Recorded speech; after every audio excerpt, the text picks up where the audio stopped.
Welcome to this episode of Damien's Market Update. Now, as ever, if you find this useful, please do make sure you hit that like button on YouTube and subscribe to the channel. If you're listening to this as a podcast, then do leave a review and also subscribe to the podcast through whichever app that you use. And also, as ever, if you've got any questions, leave them in the comments below the show and I'll get back to you.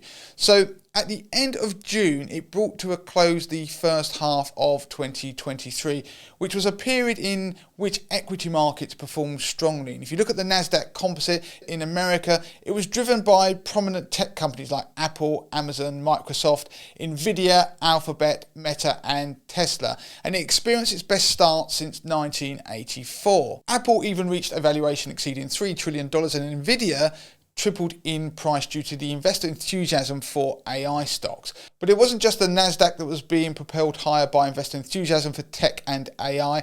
As an interesting exercise, if you go and chart the equal weighted S&P 500, so if you get your iPhone app out and you search for SPXEW in the stock app and you put that against the S&P 500, you will see that the former was up just 4.88% in the first half of the year versus plus 14.9% for the latter. Now, this beautifully highlights the influence of these tech giants have on the wider US stock market returns. The stock market rally caught many investors off guard, with investment banks' end-of-year targets for the S&P 500 being surpassed already. And yes, we could still see a market correction later in the year, which would result in those predictions being proved correct. But many banks have already thrown in the towel on their original predictions and they've torn them up and revised them higher.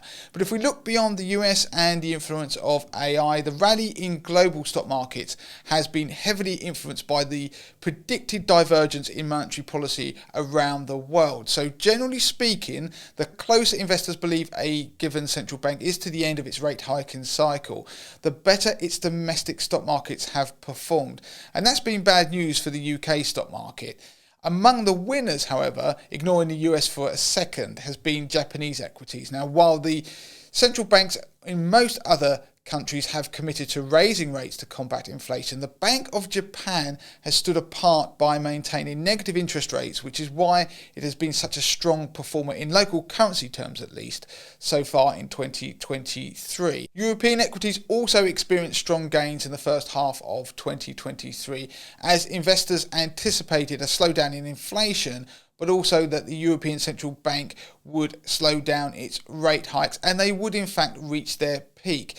If you look at the France's CAC 40 and Germany's DAX, they reached new all-time highs in the beginning of 2023, but the UK's FTSE 100 lagged due to the persistent high inflation and also falling oil prices.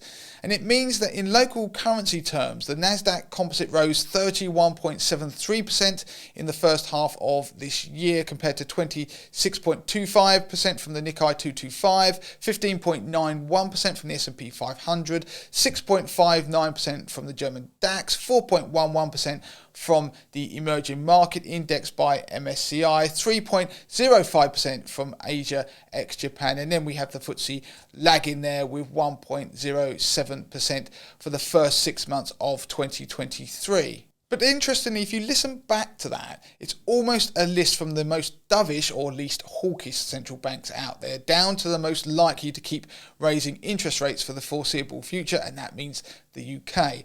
You have to remember that the impressive equity market rally in the first half of 2023 also occurred against a backdrop of conflicts, banking crises, and debt ceiling negotiations in the US. And investors bought every dip in equity markets, which demonstrated the increased resilience, the increased resilience compared to 2022. But up until now, I've talked a lot about stock market returns in local currency terms. The reality is that the strength of the British pound due to the Bank of England's more hawkish stance when you compare it to other central banks has created challenges for UK investors and continues to do so. If you factor in the rally in the strength of the pound, you can knock off around about 5% from most of those year-to-date stock market returns I quoted earlier. And that is the impact of currency market moves and is why your portfolio returns won't match the local currency numbers that I mentioned earlier. Yet the value of the pound has surged even higher in the last week after lower than expected US inflation data sent the pound above $1.30. So that is a threshold we haven't seen since April 2022. And UK investors are now relying on the rise in the value of overseas assets to be sufficient enough to offset any losses caused by the stronger pound when you actually convert the overseas asset value back into pounds. In addition, the stronger pound always poses a challenge for the FTSE 100, and that's because approximately 80% of the constituent companies within that index derive revenues from overseas, particularly the US. It's one of the reasons why the FTSE 100 has been one of the global laggards since the spring. So in conclusion, many of the investment themes, concerns that have lurked in the background over the first half of 2023 remain. That's things like corporate earnings concerns, Chinese growth fears and geopolitical worries. In addition, the fear of further rate hikes is trumping the fear of recession in bond markets, causing yields to rise in recent weeks. If you'd looked, you would have seen the 10-year US Treasury yield was back above 4% in the last week, but it's actually fallen a bit. Remember, when yields rise, it means that the value of bonds falls. But overall, we're heading into the second half of 2023 with the same nagging concerns that haunted markets at the start of 2023 before equity markets rallied strongly. The only difference now is that more and more investors have returned to the market, chasing the equity market rally. Or, in other words, greed is now trumping fear. If you found that useful, please do make sure you hit that like button and subscribe to the channel. And as I mentioned at the start, do leave any comments or questions in the section below this video.